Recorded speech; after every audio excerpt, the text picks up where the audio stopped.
Hi, everybody. My name is Elizabeth, and I'm the Library Director at the Mule Public Library in Seymour, Wisconsin. Welcome to READ. Read, engage, advise, discuss. This is our adult book group here at the Mule Public Library. And the book for October 9th, 2021 is Lilac Girls by Martha Hall Kelly. This book has 47 chapters, and each chapter belongs to one of three characters: Kasia, Carolyn, or Herda. Kasia is a Polish woman who is put in a Nazi concentration camp with her sister and mother. Herda is a German female doctor who does horrible medical experiments on captives in the concentration camp, including Kasia. And Carolyn is a wealthy French-American who works to benefit people in occupied France. Over time, the Polish women who were experimented on become another of her causes. Further, the book is broken up into three parts. Part 1, which is chapter 1 through 26, ends with the end of World War II and covers Ravensbrück, the concentration camp. We learn about the captors also. A party that they have for themselves is memorable. Sigh. Part 2 is chapter 27 through 36. Each of the characters is coping with the early aftermath of the war. Unfortunately, Poland is now occupied by the Russians, so the people are still not living in freedom. And part 3 is chapter 37 through 47, in which the Polish women who were abused by the Nazis by the medical experimentation come to America for both medical and psychological help.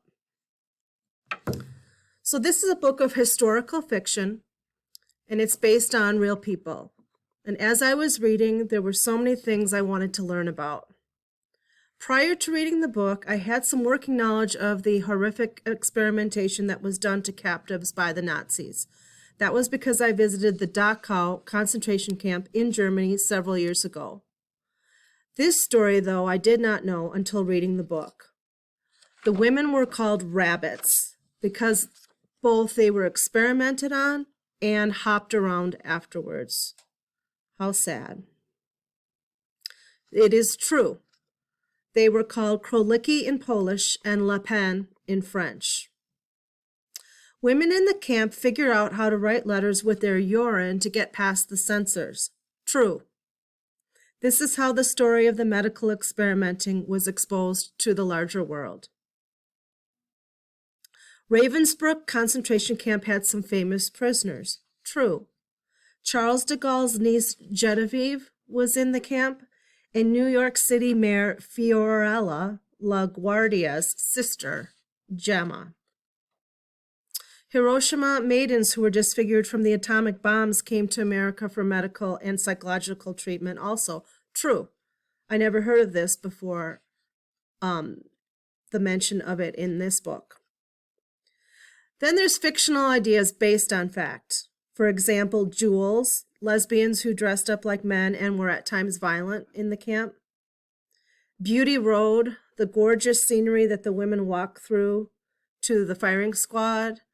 The Germans took care to have beautiful grounds for the concentration camp, and they had boxes filled with red geraniums around the camp, and that was for international visitors such as the Red Cross who came to kind of give the place a good look.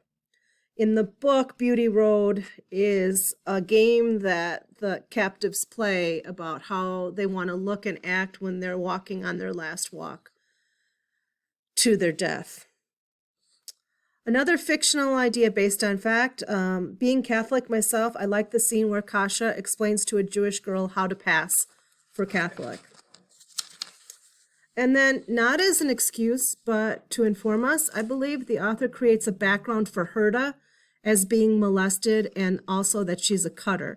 It gives us somewhat of an explanation of how evil can be born. My favorite quote in this book, quote, Susanna warned us to keep our spirits up, for sadness was often a more potent killer than disease. And what will I always remember? Well, the title of the book is about lilacs that Carolyn and her mother grew. Lilacs are resilient. I will never look at lilacs in the same way again. From the book, quote, "A lilac only blossoms after a harsh winter." Reading about the concentration camp is very difficult, but the alternating chapters about Carolyn in America offer blessed relief. The author has written and published a prequel called Lost Roses. A prequel means the story that came before. From all accounts, Lost Roses is as compelling and interesting as Lilac Girls.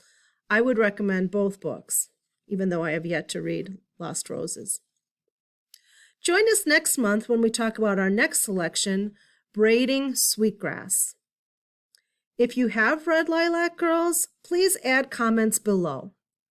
Lilac Girls is available at our library and in InfoSoup. Keep reading.